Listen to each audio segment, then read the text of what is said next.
Eco Fleet, proudly Nigerian.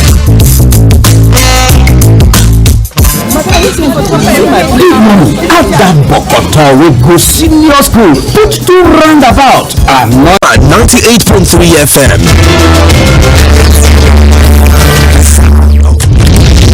Ladies and gentlemen, here it is, the ᴅᴜᴛᴜ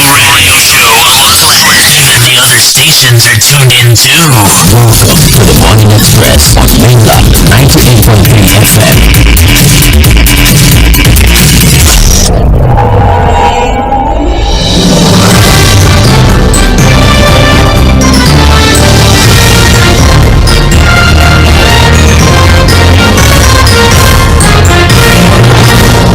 Good morning and welcome to another edition of our daily newspaper review program here on Mainland 98.3 FM, the sound of Lagos. I'm super excited to be with you on radio, basically where we provide you with insight on the stories that are making the rounds as reported on the front pages of our dailies. My name is Sage Babalola. It's the Morning Express, 5 a.m. to 11 a.m., consisting of different segments that basically provide you with all the information you would need regarding the polity and beyond. Of course, this particular segment is called Trends in the Papers. Like I said earlier, the primary focus for the next 45 minutes would be reviewing our dailies and having conversations about the top stories, the stories that are making the wave across the nation, whether it be politics, business, lifestyle, whatever the case may be. We try to uncover the key areas that matter most to you. So sit back, enjoy the conversations that unfold as we proceed into Trends in the Papers. Sage Babalola is my name once again, but I will not be having this conversation by myself.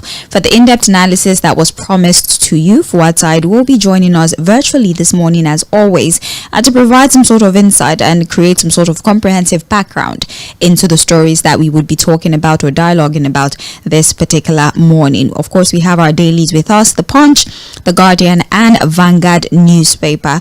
Unfortunately, that's all the time that we have, or that's the amount of papers we can review with the time that is allotted for this particular segment of the program. Don't go anywhere, because we definitely would be available via different channels. That means you can listen to us via different channels, whether it be through your traditional radio or via social media, because we are live on Facebook and on YouTube. We're streaming live at this time. Mainland 98.3 FM is how you find us on those platforms, or if you want to be more specific, on Facebook, you could check facebook.com/mainland 98.3 FM. You could also reach us via Radio Garden. You can either use the website or download the app Radio Garden and search for Mainland 98.3 FM. And of course, our streaming platform also gives you an opportunity to speak to us in real time. Tell us your opinions about these stories as we go through them. That's before we get to Mainland Focus. Fouad, good morning to you. Thank you for joining us again. Good morning, Sage. How are you doing? I'm very well, thank you. How are you doing? Good. All right. Let's hope you feel the same way at the end of today's session for Trends in the Papers, because there's a lot of things that have happened in the past 24 hours. I'm good because I decided to be good. That's why I'm saying let's hope that you're able to maintain this optimism at the end of the day. I hope everybody is able to maintain the optimism. Because you can't be buying at 900 naira per liter. I mean, I'm excited, right? That's what I'm saying. I mean, I'm glad that you're choosing to be happy this morning, and I hope everybody shares in that optimism. So you think it's not sustainable? I'm not going to sustain it, so I'll disappoint you. I'll shock you. Okay, let's just get into the stories, right? And although we're starting with the Punch newspaper, and the top story isn't necessarily the story that I'm about to take, but I think that is one story that has got a lot of tongues wagging. Social media is literally flooded with this particular conversation, and I'm referring to the whole issue with the NLC president, right? His invitation by the police on very severe allegations, if I must add. But then terrorism financing, terrorism financing is a big deal, and it's not just that. It's a lot of other allegations that I would read out as we proceed with the story. But then for those of you who probably haven't caught it, which I doubt, the NLC protests rather as the police probe Ajero for terrorism financing. Now we have the Nigeria Labour Congress confirming the invitation of its president, Joe Ajero, by the police over issues bordering alleged terrorism financing. And the spokesperson for the Congress, Benson Ukpa, he made the statement known and also provided a copy of the invitation a letter. So today at 10, I believe, the NLC president, Joe Ajaero, is supposed to see the police on charges that border around criminal conspiracy, terrorism financing, treasonable felony, subversion, and cyber crime. Now, the NLC is very unhappy about this, especially because a few weeks ago, we had one of their secretariats, if I'm allowed to call it that, it was allegedly attacked by masked security men. They went away with certain documents, arrested a few individuals.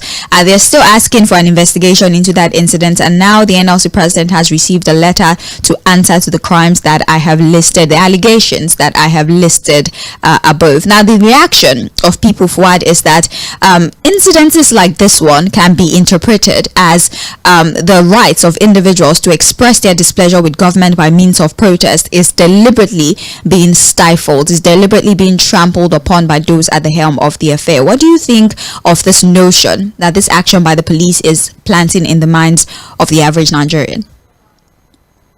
Well, again, these are weighty allegations. Yeah. Terrorism financing, treasonable felony, cyber, blah blah blah. Subversion. Crimes and subversion and what have you. You know. Again, for you to be inviting the NLC president on these allegations, I'm hoping, and I'm actually hoping that the police authorities have enough evidence, and this is not, like you said, another way of trying to, bring down any dissenting voices against government policies and ideas. Well, this is not the first time we've seen people charged with terrorism financing that amounted to nothing. I remember that there was a time Emefiele was charged with something similar, but I think by the DSS, not even the police. Yes. At that time, we're asking ourselves, what would be the link between the CBN governor and the financing of terrorists in the country? And I can tell you that I don't think anything eventually came out from those allegations. They only made the news. There was nothing that eventually came out of it. There's a lot of talk really as to what is happening between our security operatives and the NLC. You know, there was a raid on the headquarters of the NLC. Yes. Some few weeks ago. And on TV, I listened to the police PRO who was trying to justify the raid, saying that the NLC complex had other tenants, and one of the tenants is wanted by the police, a foreign national who was engaged in all manner of things, and that they discovered some things in the office of this particular person. You understand that suggested that there was an attempt to maybe overthrow the government. There was something about terrorism, blah blah blah, and all of that. And in due course, they were going to be announced, speaking to the press as to what they discovered. So now that they are inviting the NLC president, I don't think there's any problem with the police inviting anybody at any stage. It's just an invitation, one would assume, and it gives the NLC president the opportunity to go out there and answer questions. I think at the level of the NLC president, he has enough within his capacity to defend himself or probably answer questions from the police authorities. I don't think this is enough to intimidate me. Again, as a comrade, as someone who understands what it means to lead in union activities, this is sometimes will come. But again, so that we don't preempt anything change. It's a developing story.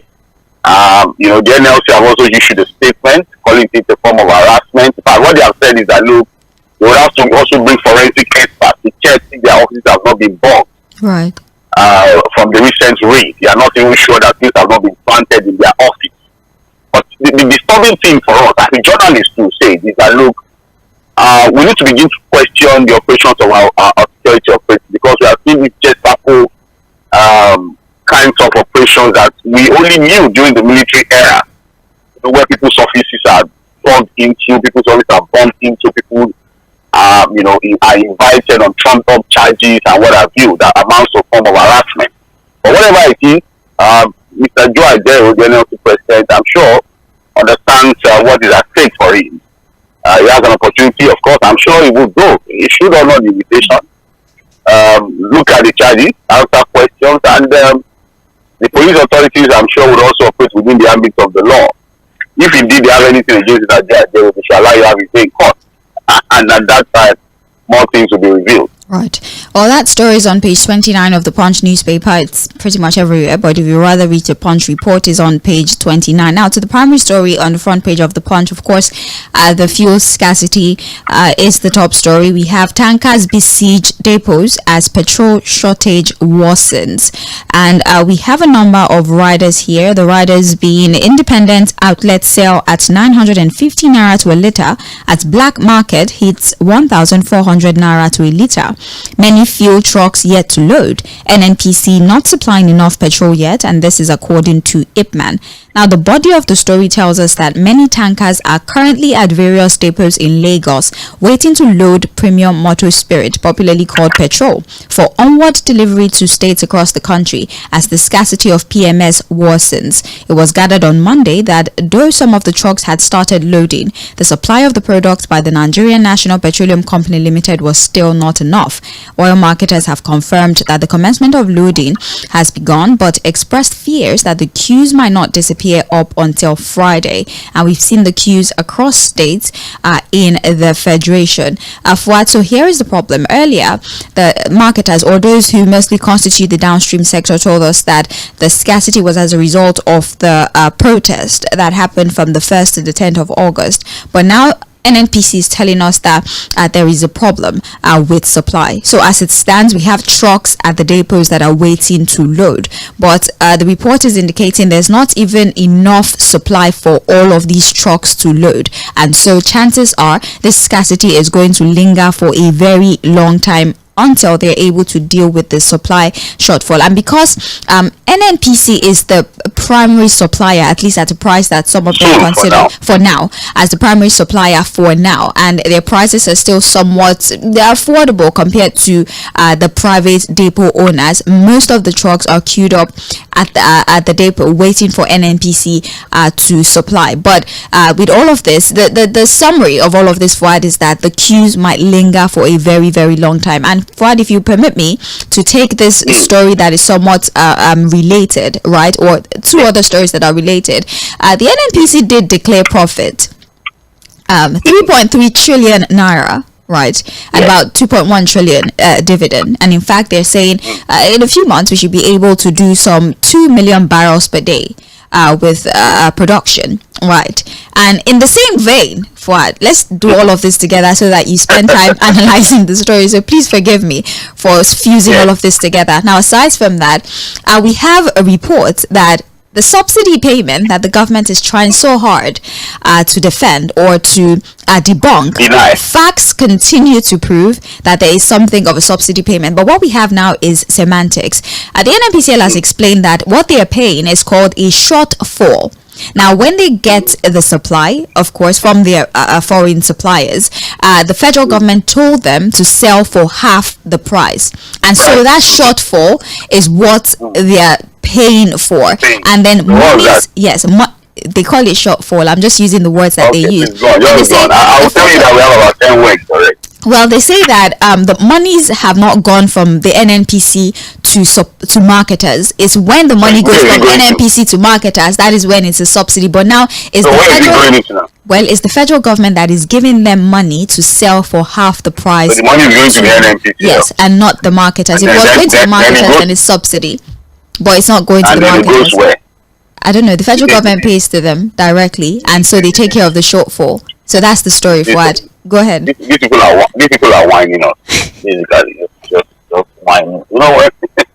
When they, the embarrassing thing is that they think we are fools. They actually see Nigerians as fools. They actually think we are very stupid. They think we have no brains. And I know the sad part of it is that, look, it's not even wrong to think that people are fools. But when you keep rubbing it on their face, you say that we know you're a fool, but you're a compound fool. Like, you don't even have anything in your brain. Your brain is not even working. This is what they are doing to us. See, we've discussed this over and over and over again. And I'll repeat what I've said severally on the show. Whatever corruption we think existed during the subsidy regime, when we were operating for subsidy in our budget, no matter what we had thought of the subsidy regime in terms of corruption, it's not as worse as we have it now. Now that we don't even have any figures to work with, we have no idea of what is going on everything is done in secrecy. The opaqueness that we have now means that there's even more corruption in the system now than when subsidy existed officially. See, because at the end of the day, somebody is paying somebody that we don't know about. So whoever is getting this thing, this whole arrangement that we have now, this secret, we have different names for it. Last week it was weighted average rate. Now we have what do you call it? This month was an intervention. This month is a short intervention. We have also under recovery or recovery. Yeah. And all manner of names are being used to cover up the one-ton corruption we have in the system. And in the middle of this corruption we have, this opaqueness, the people suffer needlessly. We wake up every day not even knowing what you are faced with. You wake up, you think you're going to go on a normal day's work, only to be met with fuel scarcity, only to have to buy from black market. Look, there are places in Lagos as we see that black marketers are selling this product for 2,000 naira per liter. You cannot buy it, they don't bother with you.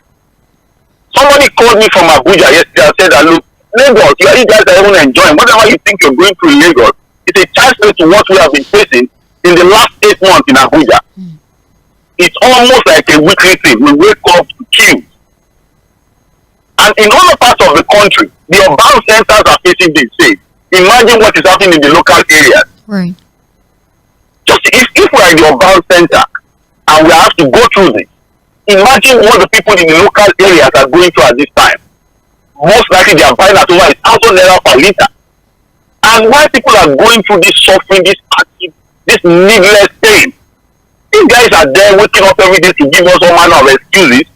They don't even feel sorry. They are not even ashamed of what they are saying. And they're declaring profits. And the funny thing is that the profit they've declared, the president has given a directive from the report you are getting that it should be used to pay for subsidy. Because you are not even going to get anything at the end of the day. But they're denying it. They're saying they're not paying this money. So look, I sent a link to you. Yeah, okay, when the chief financial officer of the NPCL is telling you that, look, yes, we are not paying subsidy because we are not paying any marketer any money in the last 8 months. Yes. But what we are doing is that when we bring in the product, it lands at this particular cost. And we get a directive from the president that we should sell at half the price. Yes. And then between us and the president, we know how we now manage the cost to recover our cost. What does that tell you, see? And that's why people are saying that, look, this arrangement, this bubu arrangement between them, is the reason why their own people are giving them the product. And that's why we have a supply shortfall. They are denying it, but if you look at it, you check and check, you know that, look, something is wrong somewhere. It is this nonsensical arrangement, this corrupt field arrangement, this opaqueness that we are seeing, is the reason why Nigerians are suffering. And we are asking the question, is this how to run a government? Is this how to run a country?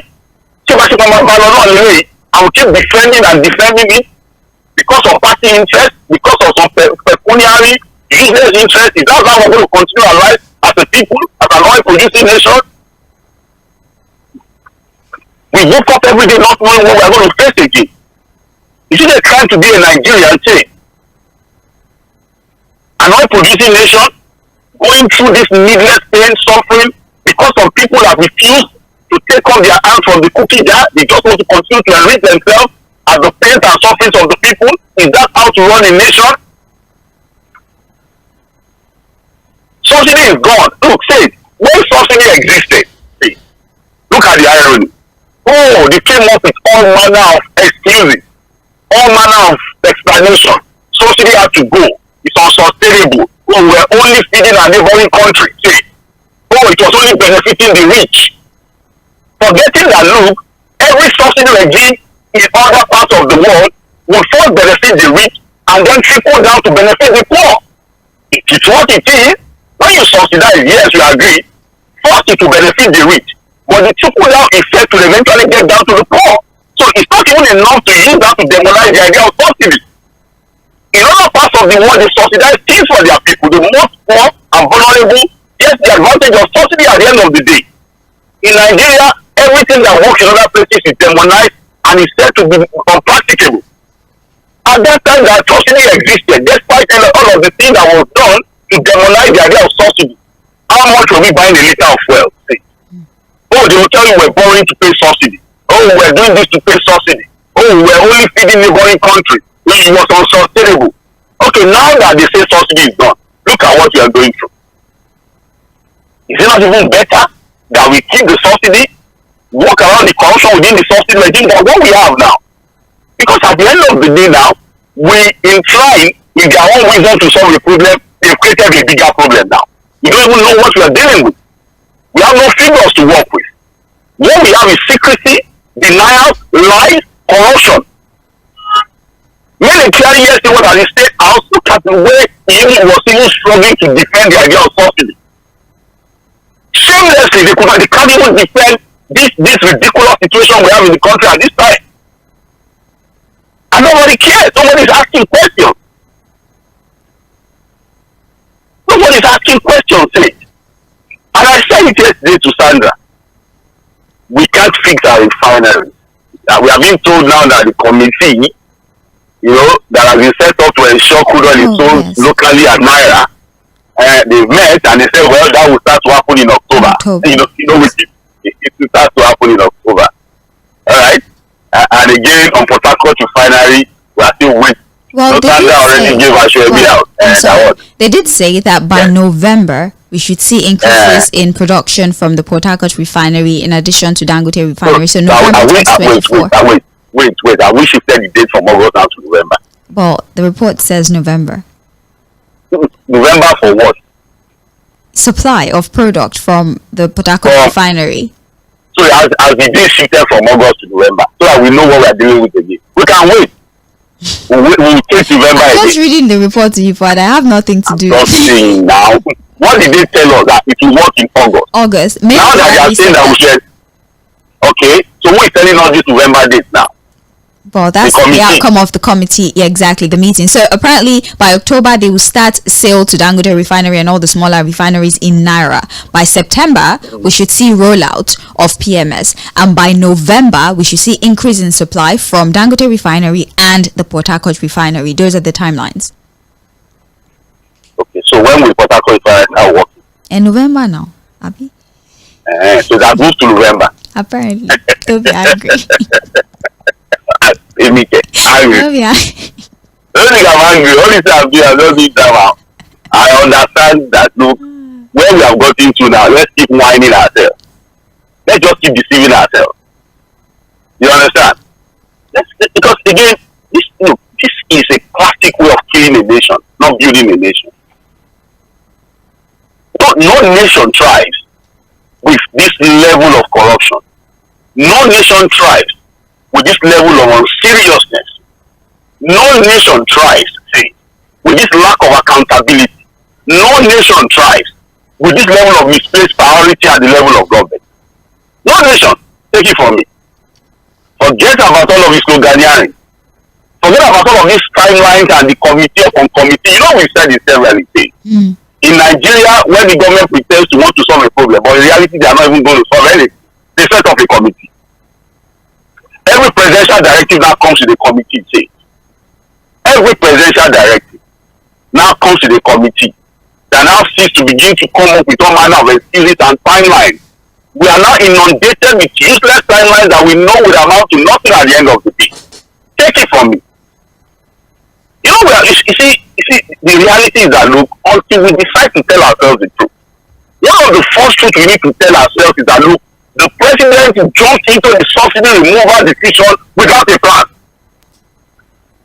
Until we accept that decision, that failure in judgment of the president on the way he removed subsidy without a plan, we are going nowhere with this problem of the oil sector. And that until he decides and accepts and even apologizes to Nigeria, there are also questions as to the trade policy of the government, removal of subsidy and refloating of the Naira. Look at what we have now with Forex. See, they told us, which is in itself a lie, that you floated the Naira, the foreign exchange market. And yes, just last week, the NFPC revealed to us that he got a presidential directive that, look, when it comes to the dollar that you'll be using to import PMS into this country, you should use this particular amount at around 650 naira to $1, which they call the weighted average rate. So So it means that when we were thinking that it was NAFEX, the parallel market rate and the BBC rate, there was also something the NMPC was working with. So where lies the floating of the foreign exchange market? Say, until we tell ourselves the truth, I'm going to repeat it again. There are too many things to dissect, really. One thing that we can take away from what we have now is that, look, these guys are not ready to tell us the truth. They are not ready to tell us the truth. We know the truth. But they should be the ones to tell us the truth so that we affirm what we suspected all along. You know, when 𝐴̀rùfáì came out and said that, look, we've been paying subsidy, and he gave the figure of about 1 trillion every month. When he said that in the last 8 months, he's done about 8 trillion paying subsidy. They said he doesn't know what he's saying. Mayalonuga was very happy to come out and insult him like he has done to everybody that tries to challenge the government at this time. Now we have a figure at about 6.7 trillion naira now that we are working with. And even the NFPC says that, look, the money we've made, though, we've been told to use the money to pay for the shortfall. And what have you? Say, is this how to run a nation? Say, we continue to deceive ourselves. And you see people who come back now, nonsense, that the government cannot continue to subsidize. What we are saying is that, look, when Buhari was paying subsidy, I mean the last subsidy already, with all of the corruption around subsidy payment, how much was the liter of PMS? How did we get to the point where you remove subsidy? We are now paying close to 800 naira per liter, and yet the product is not available. And we are still hearing that there are some costs that are being recovered or unrecovered. What exactly are we dealing with? What is going on in this country? Sage. It's unbelievable, really. What we are learning to tolerate. As to the opaqueness that comes to the way governance is run in the country.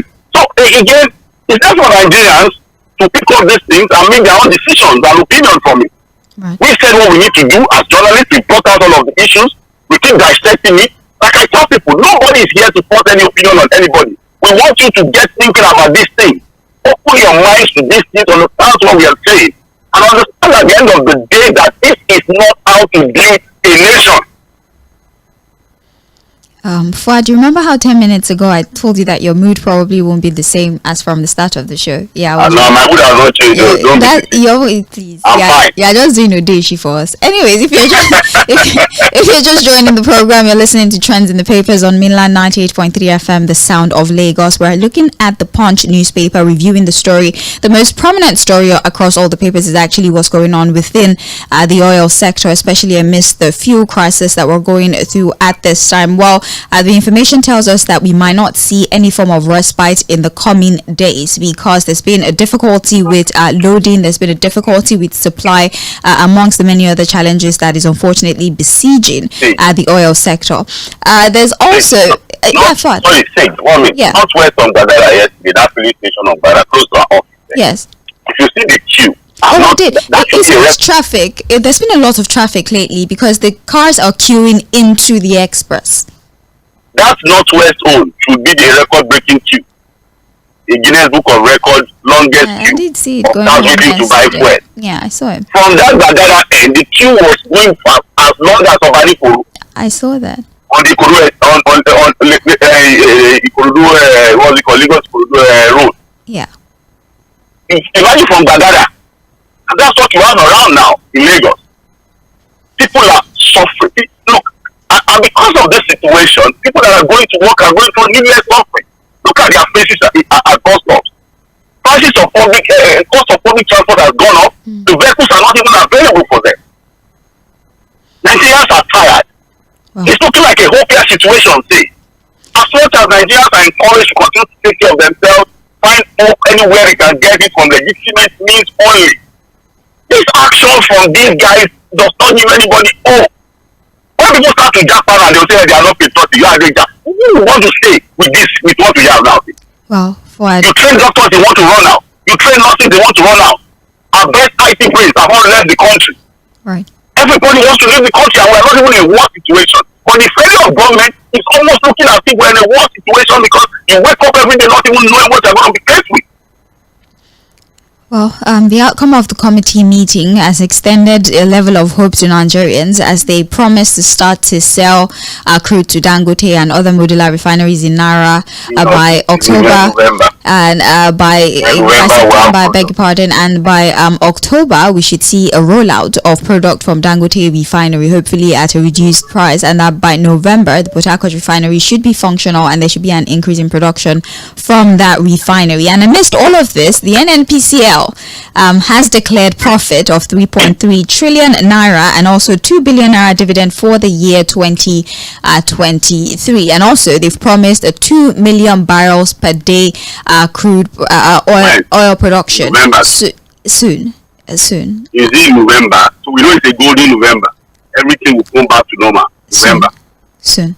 So wait, can we work with November and say, oh, by November, hello, everybody, everything will come back to normal? Can work with that. Well, these are the promises that have been made. You don't want to work with the time. Let's work with the time. Now, what are you seeing in the report? Well, those are the timelines I've given to you for November. That's the time that has been provided. So, only November. Yes. And upcoming great November. Well, in the midst of all of that, right, we're hoping that the prices would be reduced once Dangote begins the supply of PMS. Why are you so entitled to that? That's what the report says, Fuad. That's what the report says. Hopefully when Dangote comes on board, we would see, and marketers are waiting for Dangote. We saw the report last week. Marketers is there anything we've done to that? Wait. Is there anything we've done to Dangote so far that is making us entitled to that refinery? You know the recent announcement by 𝐴̀fan to that Dangote is going to sell our this. Dangote came up and said, please don't tell us how we're going to sell our product. We have not told you anything. We are not go out there telling people things. And this idea of always fitting Dangote in the conversation now is what I don't understand. The refinery that we are already working to kill. The refinery that we are already taking steps to frustrate. And then when we make policy statement now, we just put Dangote into it. The same way we've been doing in the past. Only for us to wake up officials to tell us that the product from the refinery is even inferior and I want to become a monopoly. It's the same refinery now that anytime government issues a statement, a policy statement, they put it into it.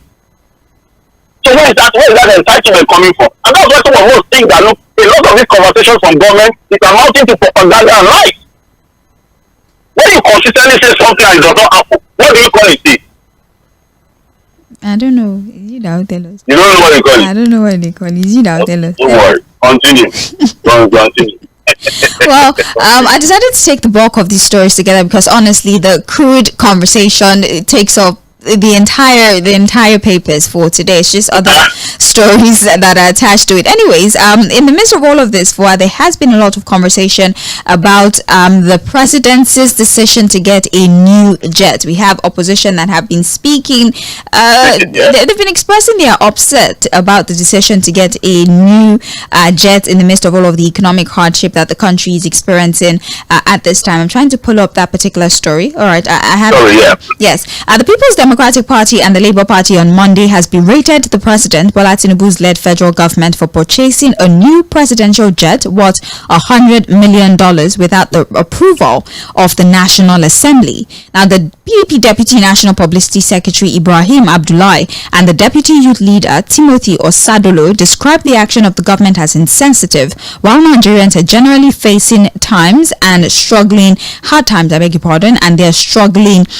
to feed. So for the debate really is, first of all, there was hardly any conversation about budgetary allocation for this particular presidential jet. So where did you pull the $100 million from? Because we don't see any item, at least on the budget, that caters to this particular purchase that you have made. But then also, Bayo Onanuga is defending this particular purchase. He's saying the amount of money that we spent taking care of the borrowing, the one we started using during the regime of former President Olusegun Obasanjo, we spent a lot of money maintaining it. So it was the wise thing to do to disregard that and just buy a new one. Wait, they will not maintain this one. They will, but maybe maintenance costs will be lower. Okay, that's that. So look, whatever justification is coming up with or defense is coming up with, these are the issues here. Again, people have asked where the money came from. You know, there are a lot of things we infuse in our budget that we don't prove. There's what is called a statewide vote. It has no definition. They just put it there. The monies are just there Miscellaneous. for this kind of spending. You call it miscellaneous. But I think it's called statewide votes or something. And huge amount of money is put in the budget there. If you know, for the president to spend at his pleasure and discretion. So most likely this is where the purchase come from. Ordinarily, things like this should be appropriated for. Remember that the last time it was discussed on the Senate floor, the Senate president has said that look, yes, they don't have any request yet, but if it comes, they're going to approve it. So again, if you look at the story of this new presidential jet, remember that look, these are what the aviation experts are saying. That look, before this conversation came out from the House of Reps Committee on security that said, oh, it has become clear that the president needed to buy a new jet, blah, blah, blah. These things have been bought. Because it's not the one day thing to buy an aircraft. And then retrofit it to meet the taste of the president. It will take you months to be able to do that. And not just that, the branding and everything will also take some months. So it meant that look, all of the back and forth from the House of Reps Committee was to just prepare our minds so that look, a new presidential jet is coming up, and to justify the need why they bought it. It was not justify the need for them to buy. It will justify why they already bought. They already knew that look, a jet was coming. That's what the aviation experts are saying. So all of those things was just to, again, we talk about, information management, infusing propaganda and disinformation and misinformation to just sway the people's minds when it comes to things like this. We know these things. We are trained to work as communication experts, so we know when they use it. We know the tools when they use it. We see it when they deploy it. And also, you ask yourself, say, when we are still talking of the new aircraft, the new presidential jet, the $100 million, it's alleged that maybe another $50 million was done to retrofit it. The president also showed us his new escalade, the beast. The beast, yeah. See, you saw that, you liked it. It's fine now, is it not fine?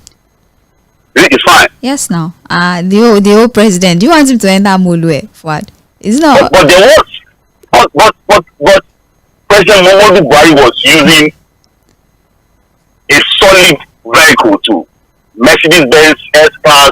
What that was even not different tastes now. Different administration, different tastes. They had to level up. They are not in the same level. You get. So. But the government is telling you that the country is broke. We are poor. There's no money. Sorry. Nigerians should tighten their belt. Sorry. Nigerians should endure the process. Nigerians should wait. Better days are coming. Are they waiting to get what they want? See. Are they waiting to get what they want? They came in, gave SUVs to everybody. Say all manner of things. We're sending tokens and what have you to their own emails. Reckless spending everywhere. When Nigerians have been told to wait, see. When Nigerians have been told, somebody will come and say, you say, look, Sage, we have 6 aircraft in the presidential fleet. Are we saying that those aircraft are not maintainable? They are not serviceable? So where lies the example? Where is their own example now? They should tell us. It's basic. The president wanted something more luxurious, and they are dropping it. That was what it is. The Airbus 330 is a super aircraft, commercial aircraft, retrofitted to meet the taste of the president. He wanted something more luxurious, they are dropping it. Forget all of the boo-boo about, is the other one, is this and that. It's always a waiting excuse to justify these kinds of things. But we know that it was basically president wanting something more luxurious, but they are dropping. But how can that kind of government tell the people to wait? Where lies the moral right to tell the people now to continue to wait and live on hope? Whereas you are not waiting, you are not hoping, you get what you want, it's not very fast. Minimum wage has to wait. Sell food in Naira, it has to wait. Import waivers on food, it has to wait. Everything has to wait. Dividends of democracy has to wait. Over 25 years, Nigerians are still waiting. But the people that we have voted for to go in there and better our lives are not waiting. They get what they want. We are waiting. But we are told to wait and continue to wait and wait and wait. Endless waiting here for when the leaders of democracy will come. And that's why Nigerians are frustrated. Fix our refinery, we have to continue to wait. Produce enough food for us to earn enough foreign exchange, we have to wait. Fix our hospitals, let us get quality affordable health care, we have to wait. Education, we have to wait. The poor have to continue to wait. The people in government get what they want immediately. It's how to run a nation today. What in a country where inflation headline is over 30, food over 40, 133 below poverty line, over 20 million out of school children. We have over 33% of the youth unemployed. We have over 11 trillion budget deficit, right? We have over 121 trillion of external debt. We have a presidency that is splurging $100 million on a presidential jet. Not because there isn't an alternative, but then there is a certain level of luxury that has to be afforded to the president at the detriment of the people. I just wanted to paint a picture of our current reality as a country. But then they've justified it, and whether we like it or not, we have to take that justification, because the least the people can do is speak about it. And we have a National Assembly that had told us beforehand, no matter what you do, if they bring this before us, we will approve it. And they're not lying. They didn't even bring it before them now. They didn't even bother to take it to them. Well, let's move forward from this conversation, all right? But I was going to say, now that they have what they want, can they now deliver to the people? Hopefully. Bring the dividends of democracy to the people. Now they have what they want. They have a luxurious aircraft now. They have the Escalade now. They have a jingle pay for everybody. People are getting, these guys have not gotten what they want, enough of what they want. Can the people now see real dividends of democracy and not sharing of rights? Yes. Well, eat rice and they fly a private jet. This particular story is on page 12 of the Punch newspaper. I'll read the rest of the headlines that we have on Punch so that we can also scan through the Guardian, although most of the stories have been addressed. But page 13 tells us that the IG unveils 169-man squad against kidnapping and others. We also have here, Chinese embassy keeps mum on controversial deal. It was so funny for the Chinese government tells us that the firm is a private Chinese firm and they are not associated with the Chinese government. So go and deal with your scuffle with the company by yourself and don't expect us to intervene in this matter at all. So no, you know we said it now. When we used to do the right thing, again, I'm sure the Chinese embassy has a commercial desk here. Yeah. And so if any government, not at that level, wants to have any business dealings with any company in China, all they need to do is to first get to the commercial desk of the Chinese embassy. Yes. So you know these guys, what their track record, what have we done in the past? So how do we go into such humongous agreement with a firm without doing a due diligence? And now you have the back and forth, and then one government is saying they are impostor, blah blah blah. No, you see, say, do you know why we keep failing in simple things like this? Why? At the point of discussing these things, what these guys put on the table is their own personal interest. Vested interest. And when there's a clash of interest between what you want to do to the people and what you are expecting to get for yourself, you can never take a wise decision. You're going to run into trouble. And that's what has happened in the Ogun case. I'm sure somewhere along the line, these guys who are supposed to take decisions were thinking more of their own personal benefits than the good of the state. Look at what happened even to Dangote refinery. You know what's supposed to be in Ogun State. Maybe that's why he didn't even use that place, because they would have seized this refinery. They were going to frustrate the man. We got the story there.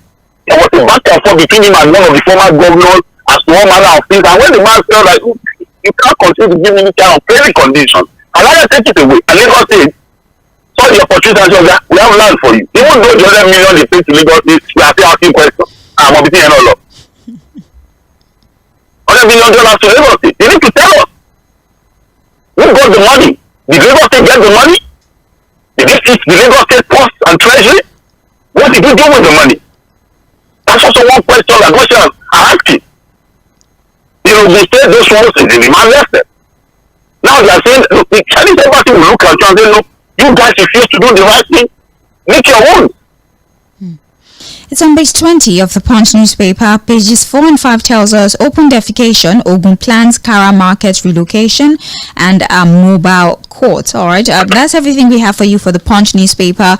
Glancing through the front page of the Guardian, we have here as fuel scarcity worsens, Atiku knocks Tinubu over subsidy and refineries delay. We also have here ASU issues 21-day strike notice over unmet demand. So chances are there will be a strike, and just to fulfill, the Industrial Act provision, ASU decided to give them a 21-day strike notice. So after 21 days, if the federal government does not... They might go to court against party order to stop them. That one.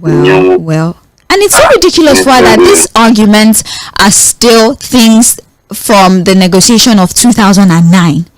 Like they're still debating on things, agreements that they made, unfulfilled promises that were made since 2009.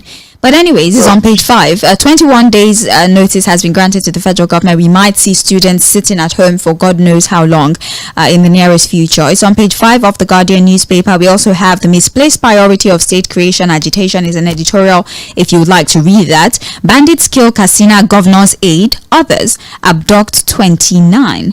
It's on page 27 of the Guardian newspaper. There's also an editorial here about the seized presidential jet and what have you, all of the controversy that surrounds it, if you would like to read that editorial as well. And here we have dollar defies fresh intervention, consolidates at 1,600 naira to a dollar.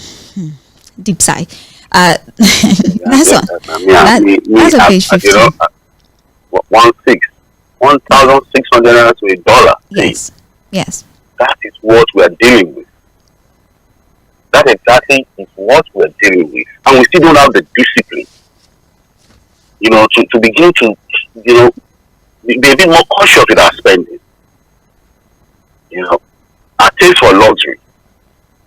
It's just unfortunate, really. See, we probably don't even understand the implications of running an economy where we have the naira exchanging at 1,600 naira to $1. The implications are bigger than the things we see on radio. See? I know why I'm saying that. The implications are far, far bigger than we paint it on radio. To run an economy where we are now exchanging the naira at 1,006 to a dollar.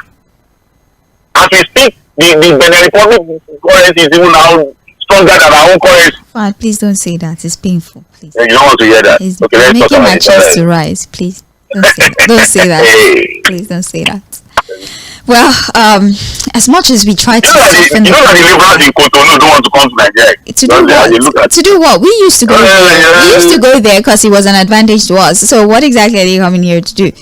Now that they have more economic advantage over us. But then, as much as, like I was going to say, as much as we try to soften the blow here on radio, it still doesn't take away from the severity of the issues that we're discussing. It is really, really serious. We cannot be operating an economy, especially an economy that is so dollar reliant at 1,600 naira to a dollar. Small businesses will shut down.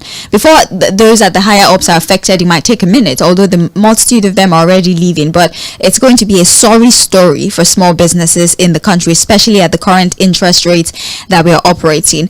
We'll get your insight into all of these matters when we open the phone line at about 8:40, because we are due for a break right now. Mainland Focus will come up in about 10 minutes, and then we can hear what you have to say about the plethora of stories that we have gone through for trends in the papers as we look through the Punch, the Guardian, and also the headline on the front page of the Vanguard newspaper. Thank you so very much. Please be on standby. We'll connect with you in just a few minutes. My name is Sage Babalola. The conversation continues here on Mainland 98.3 FM.